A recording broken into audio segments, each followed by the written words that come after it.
I'm not gonna lie to you.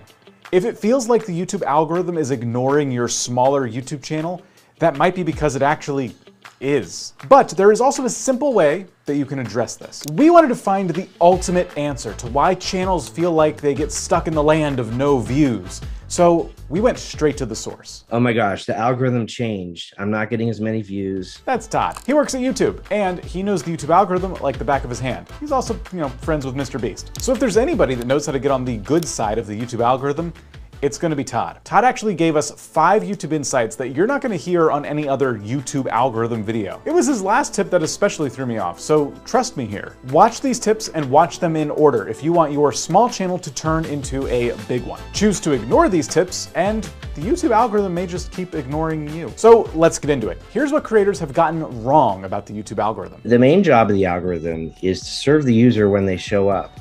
A lot of creators think about things from the creator perspective. Oh, well, I make a video and then YouTube pushes it out to a bunch of people. For the most part, recommendations and search don't get pushed out. They get kind of pulled from viewers. So in other words, it's the YouTube viewer that actually gets to summon the YouTube algorithm. But if that's the case, how can you as a creator make sure that your video is the one to show up? We use the watch history as probably the most important signal that we know about a viewer to figure out what they might want to watch next. And here we're actually getting a little bit closer to that answer. It is watch history that you need to be worried about. If you want your videos to be pulled by the YouTube algorithm, then you need to get into somebody's watch history. As we know, that's easier said than done. Now, if you already have a few subscribers, there's a good chance that they are the ones to watch your videos, and therefore you end up in their watch history. But what if you're starting at 0 and the algorithm has no idea who best to pair your videos with in the first place? When we have absolutely no behavioral data,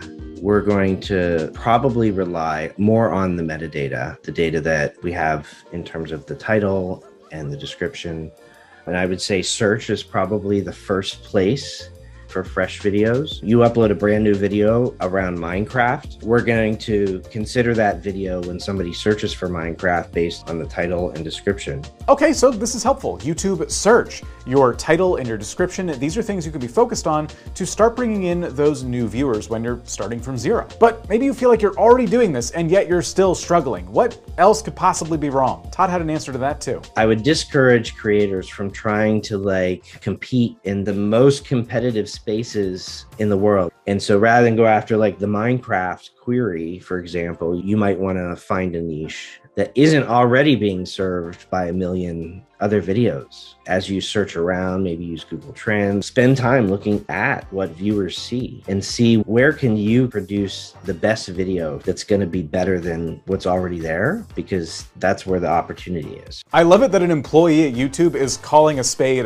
here. YouTube is inherently a competitive space. At the end of the day, your success on YouTube is going to depend on you making videos that stack up against the competition you have. And it would be so nice if our high quality videos that we make could compete in any niche on YouTube, but that's just not how it works. So as a creator, you need to be really thoughtful and strategic about which niche on YouTube you decide to enter into. But there was something else that Todd said that caught me completely by surprise. I wouldn't rely entirely on YouTube as the only way to drive attention to your content.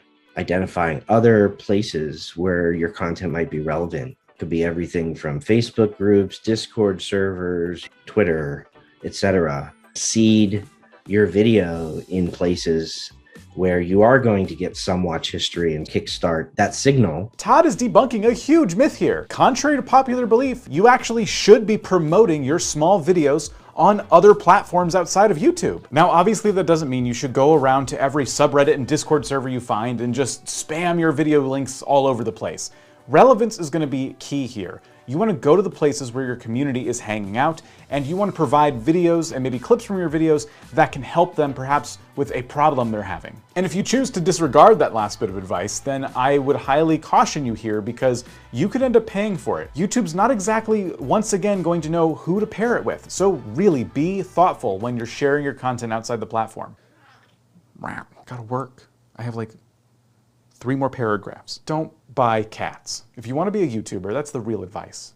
Don't do it. And for those of you who aren't really keen on the idea of sharing your videos outside of YouTube and doing all that legwork, Don't worry, this isn't something you necessarily have to do forever. You're just doing this at the beginning of your journey to give the algorithm a little bit of a nudge in the right direction. Once you get a bunch of people that have your videos in their watch history and they're your ideal viewers, the YouTube algorithm can step in and do the rest. Now, these are all valid strategies, but one strategy I wouldn't recommend is chasing a viral hit video. And this video on the screen now will explain exactly why.